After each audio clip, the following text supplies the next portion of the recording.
Criminal भूत। एक समय की बात है, इंस्पेक्टर ब्रिजेश एक बहुत ही होनहार और बहादुर अफसर थे।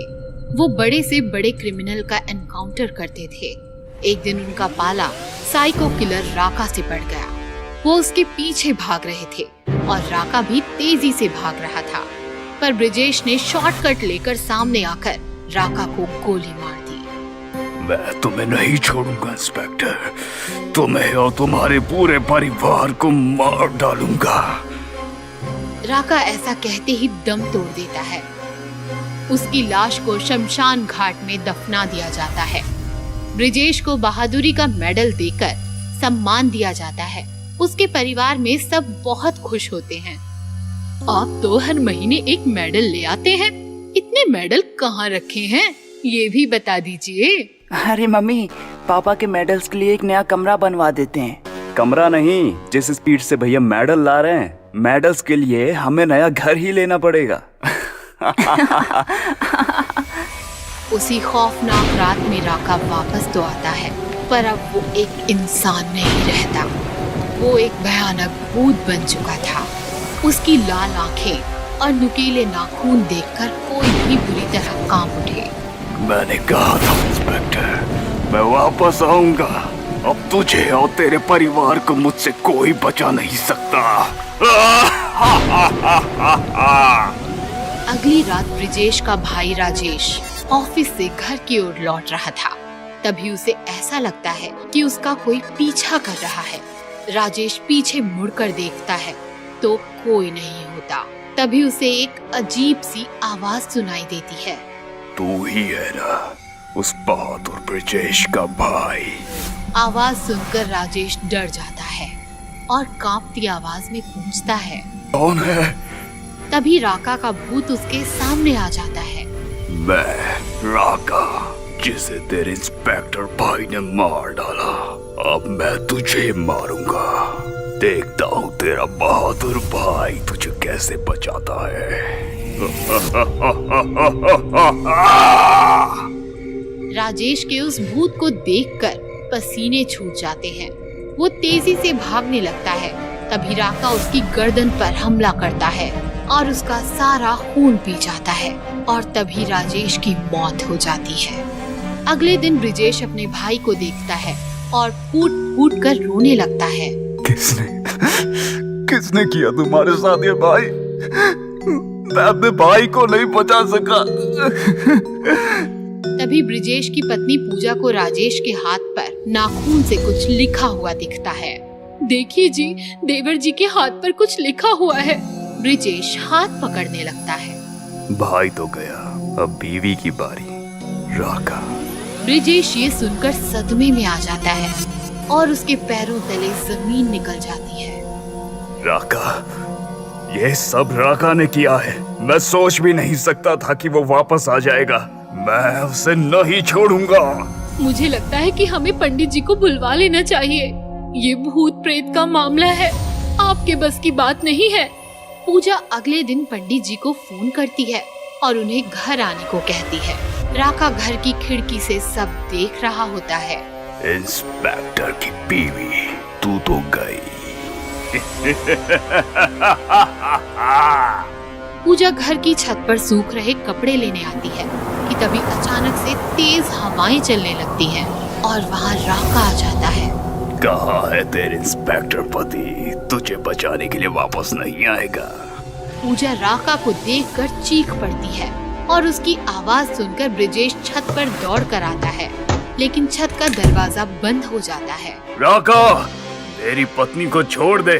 तेरी दुश्मनी मुझसे है, मुझे मार। मेरे परिवार को छोड़ दे। आएगा आएगा, तेरा भी नंबर आएगा, पर पहले तेरी सुंदर सी पत्नी को थोड़ा और सुंदर बना दूं। पूजा डर से भागने लगती है। तभी राका अपने नाखूनों से उसके चेहरे पर हमला करता है। पूजा चेहरे पर लगे घाव से जमीन पर गिर जाती है और तड़प तड़प कर मर जाती है। अभी मेरा बदला पूरा नहीं हुआ है, मैं वापस आऊंगा। दरवाजा खुलते ही ब्रिजेश पूजा की तरफ भागता है और रोने लगता है। तभी वहाँ पंडित जी आ जाते हैं। ब्रिजेश का बेटा सुधीर पंडित जी को राका के भूत के बारे में बताता है। वो एक दुष्ट आत्मा है, उसका अंतिम संस्कार नहीं हुआ है, इसलिए उसे मुक्ति भी नहीं मिली। हमें जल्दी उसके नाम की पूजा करनी होगी ताकि उसे जल्द से जल्द मुक्ति मिल सके। जो करना है जल्दी कीजिए पंडित जी। मैं अपनी पत्नी और भाई को खो चुका हूँ, अब अपने बेटे को खो नहीं सकता। पंडित जी पूजा करने लगते हैं और जैसे ही मंत्र पढ़ते हैं वहाँ राका आ जाता है। नहीं, तुम लोगों की इतनी हिम्मत कि मुझे मुक्ति दोगे, तुम लोगों को नहीं छोड़ूंगा। राका सुधीर के पास जाता है और उसका गला पकड़ लेता है। सुधीर का दम घुटने लगता है। तभी ब्रिजेश पंडित जी का दिया हुआ गंगा जल राका पर छिड़क देता है और राका का मृत शरीर जलने लगता है। ये क्या किया तुमने? तभी पंडित जी अपनी पूजा का आखिरी मंत्र पढ़ते हैं और राका की आत्मा हवा में भाप बनकर उड़ने लगती है। नहीं, मेरा बदला भी पूरा नहीं हुआ। नहीं। और इसी तरह राका की आत्मा को मुक्ति मिल जाती है और ब्रिजेश अपने बेटे की जान बचा पाता है। डॉक्टर बना भूत। ये कहानी है शाहगंज की।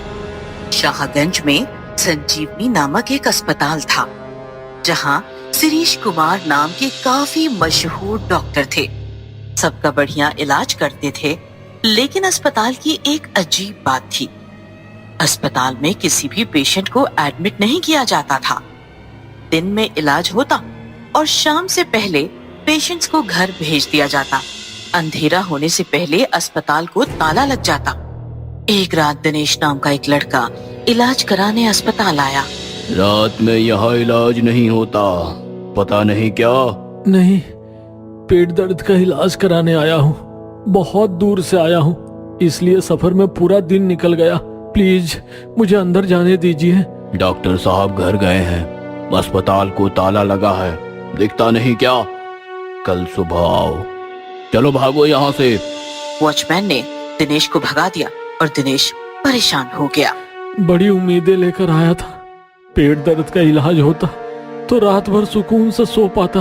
अब इस अनजान शहर में पेट दर्द लेकर कहाँ भटकूं? तभी दिनेश की नजर पार्किंग में खड़ी कार पर पड़ी। लगता है यह डॉक्टर साहब की कार है, मतलब डॉक्टर साहब अंदर ही हैं। मैं उनके पास जाऊंगा तो वह जरूर मेरा इलाज करेंगे।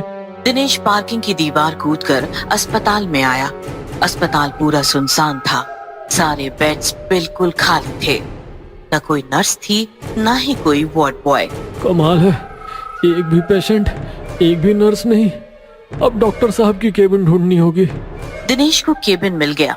दरवाजा धकेलकर वो अंदर गया। डॉक्टर शिरीष उसकी तरफ पीठ करके एक्सरे देख रहे थे। माफ कीजिए सर, मजबूरन चोरी छिप के अंदर आया। बीमारी ही ऐसी है कि सुबह का इंतजार न कर सका। बैठो दिनेश। सॉरी सर, लेकिन पहली बार मैं आपके अस्पताल आया हूँ। फिर आपको मेरा नाम कैसे पता? तभी अचानक दिनेश की नजरें डॉक्टर के पैरों पर पड़ी। डॉक्टर के दोनों पैर बिल्कुल उल्टे और नुकीले थे। कौन हो तुम? डॉक्टर जैसे ही दिनेश की तरफ मुड़ा, दिनेश की सांस अटक गई, क्योंकि डॉक्टर एक भयानक भूत था। दिनेश फौरन दरवाजे की ओर भागा, लेकिन दरवाजा तो लॉक था। दरवाजा खोलो, बचाओ, बचाओ, भूत! डॉक्टर के भूत ने दिनेश को झट से पकड़ लिया। यहाँ तुम आए तो अपनी मर्जी से, लेकिन जाओगे मेरी मर्जी से, और मैं तुम्हें जाने नहीं दूंगा।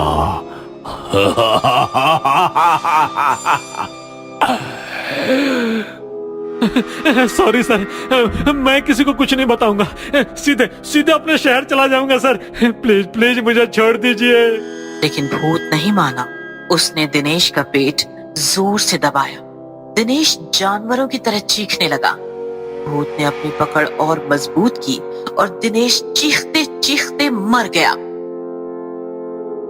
अस्पताल में ये सिलसिला हफ्ते में 1-2 बार जरूर होता। वॉचमैन को धोखा देकर कोई न कोई रात में इलाज कराने केबिन में आता और भूतिया डॉक्टर का शिकार बन जाता। फिर सुबह होने से पहले ही वॉचमैन आकर लाश को ठिकाने लगा देता। सुबह सब नॉर्मल हो जाता।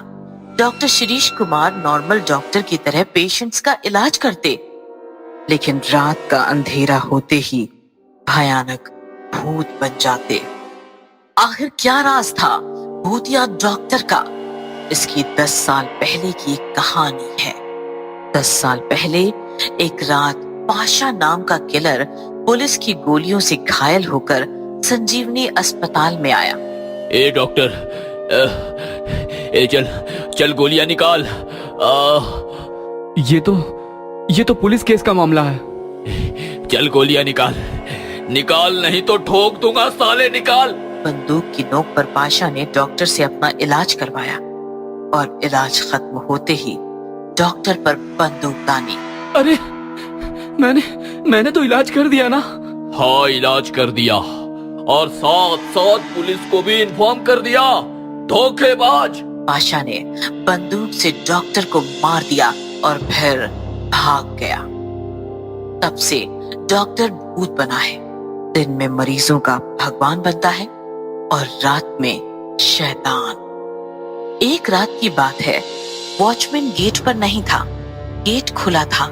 तभी एक पुलिस अफसर अपनी बीवी के साथ आया। ट्रांसफर के साथ साथ तुम्हारी बीमारियां भी ट्रांसफर होती रहती है। चलो जाओ अंदर, मैं कॉल खत्म करके आता हूँ। बीवी अंदर चली गई और अफसर कॉल पर बात करने लगा। बात करते करते उसका ध्यान अस्पताल के बोर्ड पर पड़ा। संजीवनी हॉस्पिटल।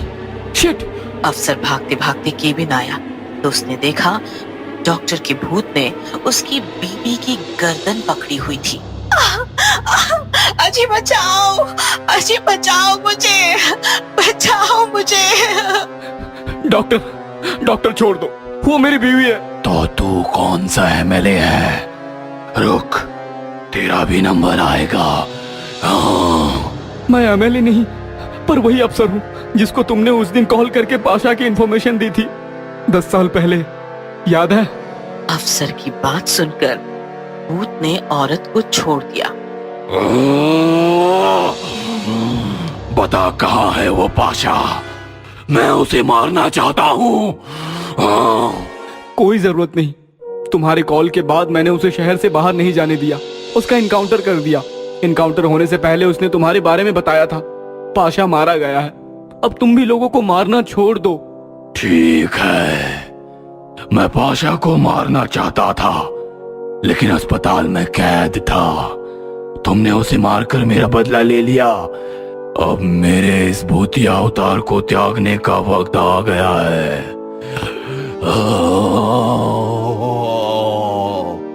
ऐसा कहकर डॉक्टर का भूत जोर जोर से हंसने लगा और हंसते हंसते आसमान में मुक्त हो गया।